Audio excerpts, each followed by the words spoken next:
Veredicto del Premio Internacional de Novela Rómulo Gallegos, 21ª edición 2025.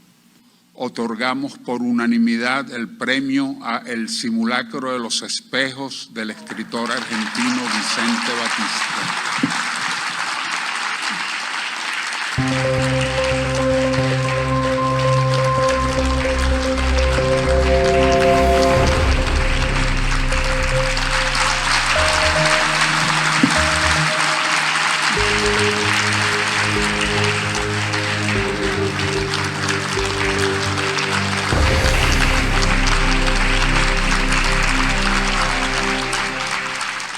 Bienvenido, Vicente. Gracias por la invitación, Raúl. Esta forma del libro va a estar de simulacro y de espejos, ¿no? Sí, claro. Porque tu novela, El simulacro de los espejos, ha sido premiada por el Premio Internacional de Novela Rómulo Gallegos.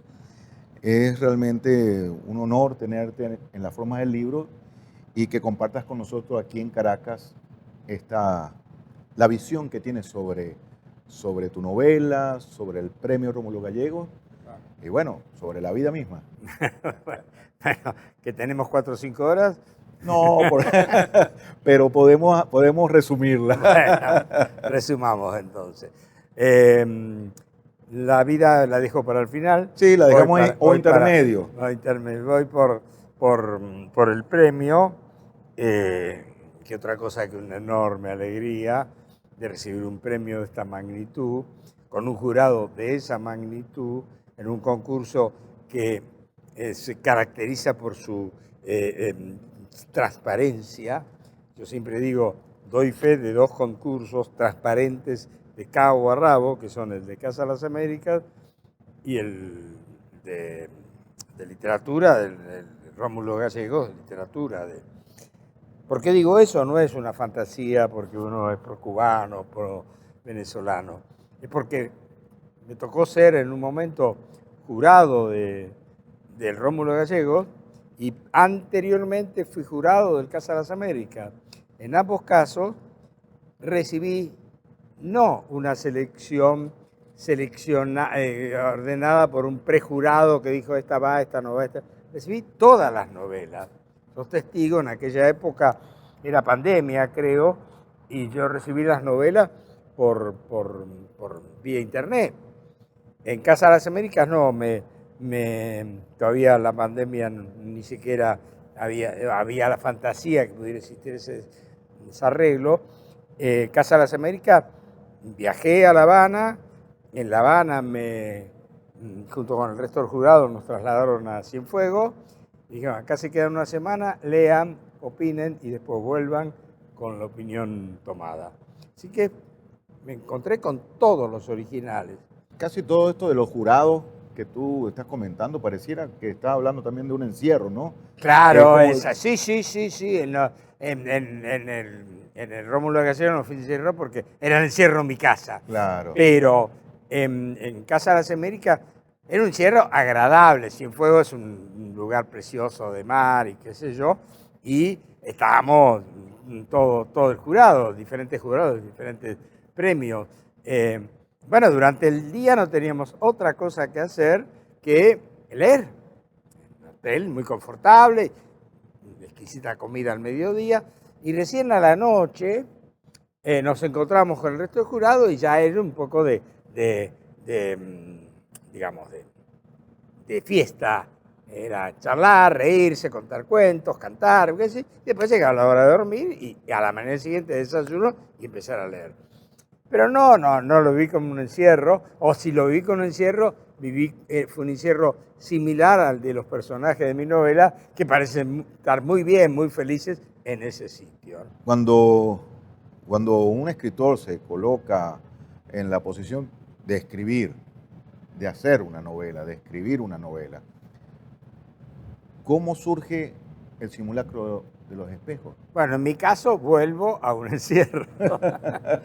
No, cuando pasó lo de la pandemia, a mí como todos los argentinos que pensaban, hubo unos cuantos que no pensaban y decían que era un atentado izquierdista, zurdo, cualquier cosa, la cosa que dicen, dijeron, bueno, pidió el gobierno, entonces era Alberto Fernández que estaba en el gobierno, una unidad que duró poco, pero duró, que estaba el gobierno de la ciudad, que era el gobierno PRO de Rodríguez Larreta, estaba el gobierno de la provincia de Aces Kicillof, estaba Cristina, estaba Sergio Massa, es decir, tal vez me estoy tragando, sí, que eran 4 o 5, que todos se mancomunaron, se unieron, dejando ideologías de lado, para hacer un proyecto común de supervivencia. Eso era estar en tu casa, no salir por ninguna razón, y bueno, usar con barbijo, y bueno, en aquellos años, en aquel tiempo, que no fueron años, el recuerdo que tengo es mis hijas, que tocaban el timbre del departamento, abríamos nosotros, todos con barbijo, y nos traían la comida, digamos. Y después recuerdo que yo cuando salía para el palier, para dejar la basura, pues tenía que si tocaba, era un poco, se lleva esto, no podía tocar nada, porque si tocaba, después tenía que lavarme profusamente las manos, y bueno, alcohol, y todo era toda una ceremonia que te obligaba a estar, bueno, todo el tiempo encerrado, en contra de tu voluntad, porque encerrado por eso. No porque hubieras cometido un delito, no, por ser un ser humano pasible. Y entonces ahí sí se me ocurrió que, bueno, habría que trabajar una idea, una salvación, porque estando cerrado, ¿qué haces? Si lees, ves algún programa de televisión, escuchás música, pero siempre es esa inactividad, aunque son todas actividades, y una de las cosas, para aquellos que escribís. Entonces, ahí surgió la posibilidad de escribir una novela. Y esa novela, contrariamente a lo que podría pensarse, está encerrado, bueno, va a contar una especie de Robinson Crusoe en una isla maravillosa, llena de animalitos y mucho sol y viento agradable. No. En mi sitio, el lugar, es un sitio mucho más terrible, es un sitio donde los que ahí habitan están sujetos a una serie de normativas que deben cumplir al pie de la letra. Pero, similar a lo que me estaba pasando a mí, los que ahí estaban por decisión propia y eran, digamos, de algún modo felices de estar ahí. Yo, digamos, ante tanta muerte que se daba, bueno, de alguna manera, egoístamente me sentía feliz de estar vivo todavía y ahí, ¿no? Entonces, de ahí surgió el lugar, el sitio, donde primero se iba a llamar el sitio. No, siempre la novela en principio se iba a llamar Las Puertas de la Noche, porque, bueno, la muerte constante es la puerta de la noche, el cancerbero que te está esperando. Y después, cuando leí el poema Borges, dije, no, se tiene que llamar El Simulacro de los Espejos, porque es el título que mágicamente Borges escribió ese poema para que años después yo le ponga el título. Borges abre la puerta generalmente, ¿no? Sí, claro, sí. Sí. ¿Qué sería nosotros sin Borges? Aunque cuando Comprovis se fue de la Argentina por vivir tantos años, le dijo a todos nosotros, que éramos jóvenes escritores, maten a Borges. Claro, le dijo eso porque Borges tiene una característica. Es tan, digamos, tan único que no podés imitarlo, tenés que asimilarlo y encontrar, pero en cuanto pones un giro, qué sé yo, fatigaba las arenas del desierto, y bueno, fatigaba las arenas del desierto, es un giro de Borges que de todas maneras viene del, ay, se me fue el nombre del español, me sale contemporáneo de Lope y de Cervantes, pero bueno, de todas maneras hay giros de Borges, palabras de Borges, que solamente son de Borges, y en cuanto lo pones, esto es borgiano. Y entonces hay maneras de asumir a Borges y plantear tu texto a partir de esa buena lectura que hiciste de Borges, que da muy buen resultado. Tal vez uno de los ejemplos más destacado es el de, ya murió por desgracia, pero el de Miguel Briante. Briante era un escritor muy borgiano. Él me regalaba libros de Borges a mí cuando éramos jovencitos. Claro. Muy borgiano, pero cuando lo lees, sabes que ahí está Borges, aunque nunca se denota por giros o demás, ¿no?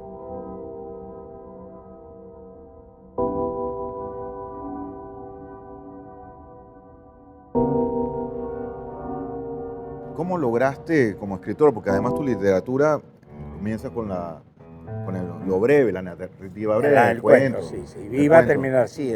¿Ibas a terminar así? Sí. No, la novela sacó un gorroso. No, claro, la novela, después, cuando incursionas en la novela, en el cuento uno en Argentina siente que algunos escritores podrían toparse con Borges y poder seducir, y Borges lo seduce y eso. Bueno, pero yo tuve la suerte. ¿Cómo lograste escapar de esa seducción de Borges? ¿Sabes por qué? Porque una vez que me tocó participar en una mesa donde estaba Abelardo Castillo, Fernández Retamar, Imelda Aldí, la escritora chilena. Era un encuentro que organizaba una facultad de Estados Unidos y el Fondo Nacional de las Artes, cuando retoma la democracia el gobierno de Alfonsín, y la propuesta era Borges y yo. Era interesante, bueno, cómo te había influido Borges. Y bueno, yo participé de esa mesa y recuerdo haber dicho, yo había vuelto a España, voy a ser breve, claro, voy a ser breve. Cuando yo tuve que irme a España, elegí unos libros para llevar. La Biblia, aunque no soy católico, ni nada que se le parezca, pero para mí es un libro esencial porque tiene un montón de historia, además guarda el más bello poema de amor que he leído en mi vida, que es el Cantar de los Cantares. Y además llevé Cortázar, sí, y llevé, estoy pensando, otra más, la Biblia seguro, y Borges, ¿no? Borges seguro. ¿Qué pasa con Borges? Que yo a ninguno de los autores, a Dios no lo conocí nunca, pero tampoco conocí, por razones de edad, a Cervantes, y Borges aún. Yo a ellos lo tenían en la misma tesitura, en el mismo nivel. Eran autores que yo había leído pero nunca había tratado por una u otra razón. Es decir, que para mí todos eran contemporáneos. Dios persiste en ser contemporáneo y los otros, bueno, por su calidad literaria. Entonces, Cervantes, entrar en el Quijote o entrar en la Biblia, para mí es una experiencia única siempre, porque cuando salgo con algo nuevo. Es decir, Cervantes me da algo nuevo, algunos de los libros del Antiguo y el Nuevo Testamento. El Nuevo Testamento me parece más complaciente que el Antiguo. Tenemos un Jehová muy intolerante y qué sé yo. Y eso me pasa exclusivamente con Borges. Yo puedo entrar y lo he leído 1000 veces a Borges, y cada vez que lo leo me encuentro con algo nuevo cuando salgo abandono esa lectura. Entonces, bueno, eso fue la ventaja que yo dije, jamás lo ayudé a cruzar ninguna calle, jamás escuché de él ninguna frase ingeniosa, nunca, porque nunca hablé con él, nunca me dijeron, nunca hice una sola palabra con él, como tampoco había hablado con Cervantes ni con Dios. Estoy buscando aquí un libro de un escritor italiano.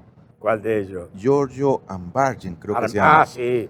Él sostiene que que bueno, con lo que uno habla, de lo que uno habla, con quien uno debate, los debates que se dan son los contemporáneos al final. Claro, claro. Es decir, Sí, bueno, pero una de las cosas, eso lo decía Juan Guintisolo en una definición que dio una vez de la literatura contemporánea.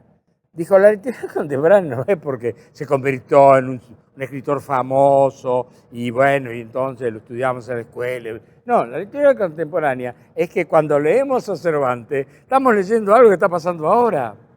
Hay un montón de libros que realmente a lo mejor fueron muy agasajados en su momento, pero cuando lo lees, esto ya es inusual, no pasa.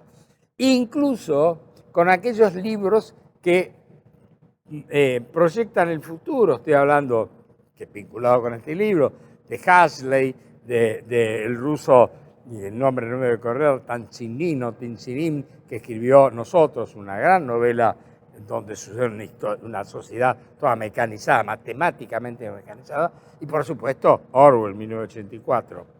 Pero cuando vos lees esos libros, estás pensando en, bueno, sí, es una lectura psicodélica, tiene un nombre, una novela no, tampoco es psicótica, no se me va a recordar. Es una novela que sucede en un futuro, que es un futuro incierto, imposible, qué sé yo. Cuando yo empecé a escribir esta novela, ese futuro incierto, imposible, que andaban los tres nombrados, era una historia real, estaba pasando ya en el mundo. Claro. Es decir, lo que contaba Orwell en 1984, fecha incierta, en 1984, faltaba mucho, pero no importa, en 1984, dije, bueno, pero realmente, hoy en día, te están vigilando permanentemente, pero además vos te sentís muy naturalmente, no feliz, pero no angustiado por estar vigilado. Nosotros estamos, yo tengo las plataformas de cine, por ejemplo Netflix. Entonces ponen Netflix, un policial que a mí me gusta, lo veo. Entonces te ponen, le gustó, yo no contesto, no quiero saber nada. No. Sin embargo, poco después me empiezan a llegar policiales que me ponen, ay diablo, ya me tenés, me pescaste y entonces, qué sé yo, y si llegas a poner pornográfico, te vuelven loco. Por suerte, la pornografía no es mi fuerte, pero no porque me parece muy tonta, nada más que por eso.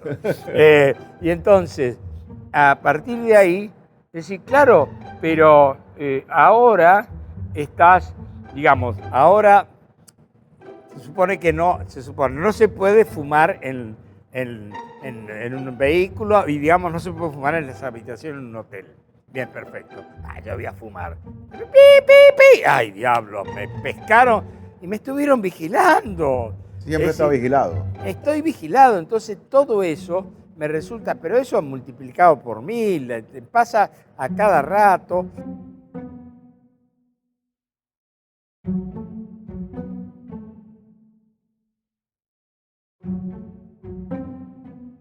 Y una cosa que sucede, que le sucedía a 1984, que Orwell hacía una crítica a la sociedad del socialismo, del comunismo. Claro. Y resulta ser que los vigilados no son necesariamente en esta época lo que él estaba criticando, sino son el capitalismo mismo. Claro, lo que pasa es que Orwell, fue un desilusionado de alguna manera, porque claro, él participó en la Guerra Civil Española, era anarco de alguna manera, sí, era anarco, se va desilusionando y va poniendo esa dictadura. Hay que ver que también ya estaba el hermanito Stalin haciendo la suya, ¿no? Él contribuía, pero ponía esa dictadura como dictadura socialista, marxista, comunista, lo que quieras llamar. Cuando realmente, como bien dijiste, lo que se ha visto, que esa dictadura socialista que él pensaba, no se están dando. En todo caso, en China hay un comunismo capitalista, qué sé yo. Es una cosa rara, pero no es una dictadura. Y sí se dan en muchos países de América y de Europa, ¿no? Cuando te planteas una nueva novela, sientes que te estás repitiendo o estás escribiendo algo diferente? No. Una de las cosas que yo evito es lo que llamo la fotocopia. Es decir, por eso celebro mucho a Cortázar, a que tampoco nunca conocí, nunca coincidimos. Yo estaba en París y él estaba en La Habana. Él venía a Barcelona, yo estaba en Madrid, nunca coincidimos. Es más, para el Círculo de Lectores escribí no un prólogo, sino un epílogo sobre un libro de cuentos, de una colección de cuentos, y bueno, medio tímido, lo que sea, nunca le mandé una carta a Cortázar, sabiendo que él contestaba todas las cartas. Pero me pareció medio, mirá, habrá leído, y bueno, por él le gustó, qué sé yo, no ponerlo ese aprieto. Pero, decía, lo que me gratifica de Cortázar, y es uno de mis motivos de admiración, es que, digamos, él publica Rayuela, que es la novela que lo lanza al estrellato, digamos. Y después de Rayuela, publica 62 modelos para armar, que tienen poco y nada que ver con Rayuela. Es decir, si hubiera sido un escritor comercial, bueno, vamos a hacer un Rayuela 2, La Maga y Oliveira se encuentran y pasa tal cosa. No, él se encarga con otra novela que las primeras 60 o 40 páginas, no lo recuerdo, son muy difíciles y yo siempre lo doy ejemplo. Por novela, si la presento a un concurso, es muy posible que el preseleccionador o el jurado mismo, sin saber quién es, está leyendo y dice, bueno, esto se hace muy tedioso, ¿no? Y puede abandonarla. Pero bueno, él juega eso y todas las... Para bien y para mal, hay novelas como El libro de Manuel, creo que es, ¿sí? Que es una novela escrita con buena voluntad, pero los premios que es anterior sigue siendo... Y después todo lo que leo Cortázar viene a proponer algo nuevo. Eso es mi consigna, para llamarlo de alguna manera, incluso lo tengo escrito. Cuando yo gané el concurso Planeta con Suceso Argentino, una novela de corte policial, yo entonces era el escritor policial de la Argentina y yo había escrito Sirocco y Suceso Argentino, 2 novelas policiales.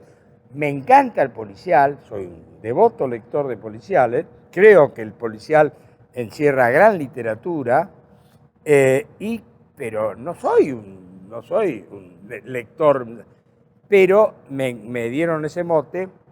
No me desagradaba, pero en una suerte de cuaderno, diario, como quieras llamar, dije, voy a escribir una novela que no tenga nada que ver con el policial, porque yo estoy harto que me digan que soy un artista policial, y entonces ahí surgió Gutiérrez Aseca, que en el fondo sigue siendo un policial, porque él está buscando. Claro, porque en mis novelas siempre está a la búsqueda de algo. En el Simulacro de los Espejos también pasó eso, ¿no? Pasa eso.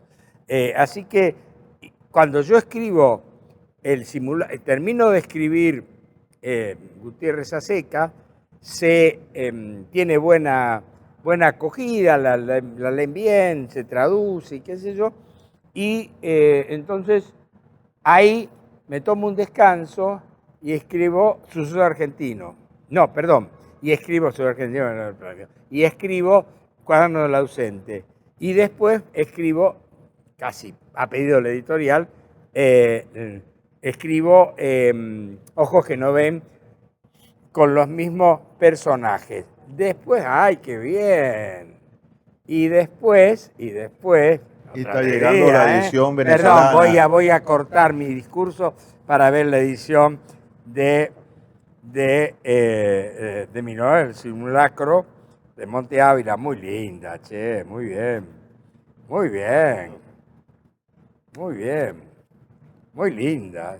Bueno, todo es oportuno y todo es digno de este... Bueno, te decía, gracias por... y te decía, entonces después de escribir las 2 novelas, dije, bueno, ahora tengo que había escrito Gutiérrez Aseca con una consigna: destruir para siempre al narrador omnisciente. el narrador de Gutiérrez es un narrador que no sabe muy bien lo que está pasando, es decir, más de oportunidad dice, bueno, eso habría que preguntárselo a Gutiérrez, yo no sé. Y entonces, pero es un hombre que, pero de todas maneras puede entrar en el pensamiento de Gutiérrez. Cuando me lanzo a escribir, y vamos a dar un paso más. Entonces, mi narrador no tiene la menor idea de nada, no sabe cómo piensan. Eso en el simulacro de El los espejos. simulacro. Tienen que, se basa solamente en los gestos y sentimientos que él supone que dijo esto por tal razón, pero no, es decir, nunca sé realmente lo que le pasa al personaje, qué siente el personaje.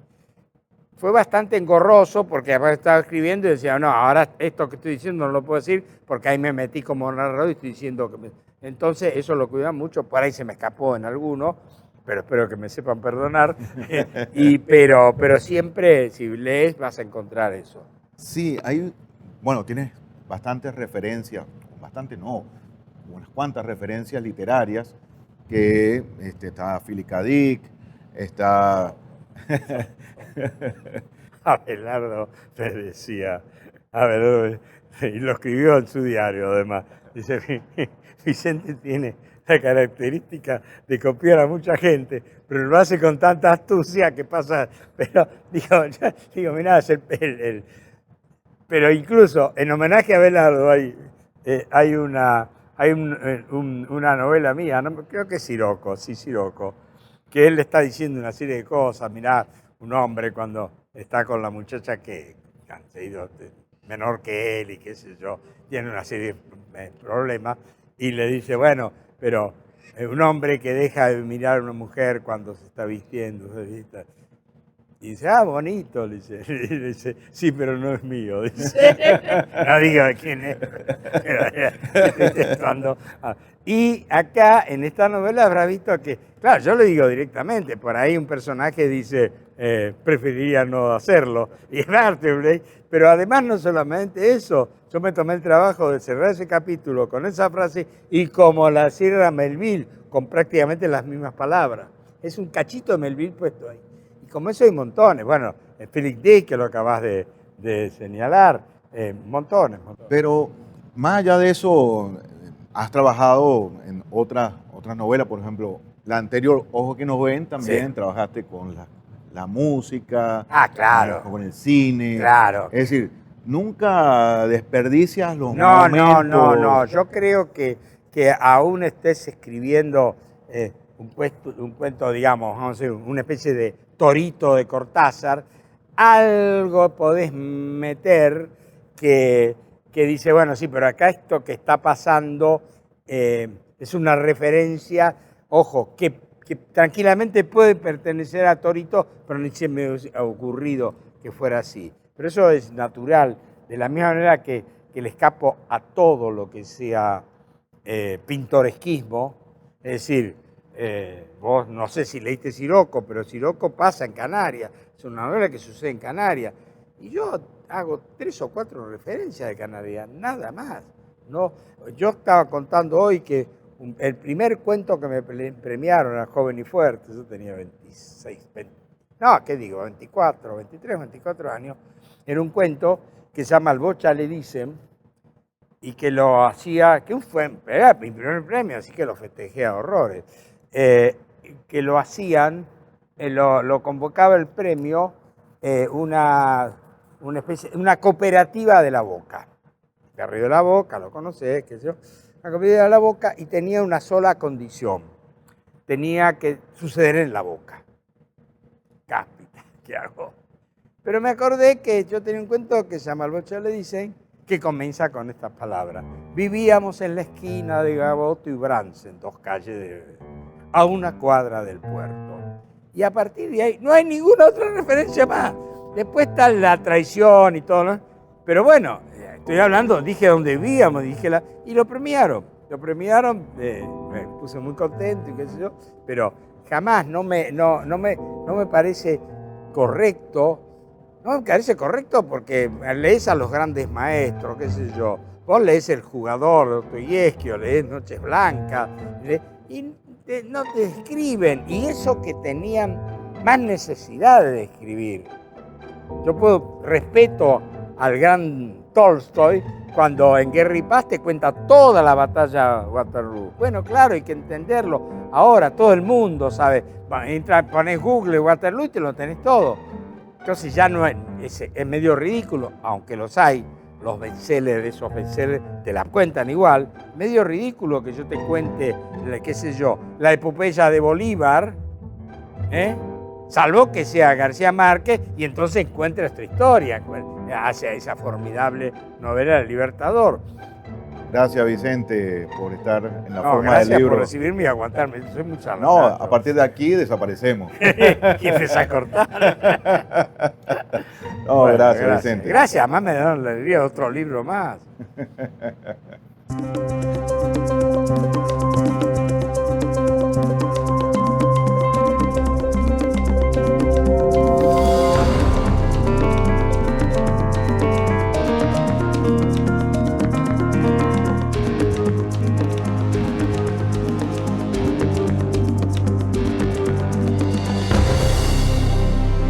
Se murieron pensando que ella era la KGB. ¿Qué querés que le haga? Estaban convencidos de que yo era un espía comunista. Bueno, ¿qué querés que le hagan? No puedo decir nada. Está bueno. Bueno, ¿qué hacemos ahora? ¿Qué querés hacer? Ah, vos tenés que ir Yo tengo que ir a Telesur. Telesur, ¿no? Vos tenés que hacer. Dentro de... No, yo...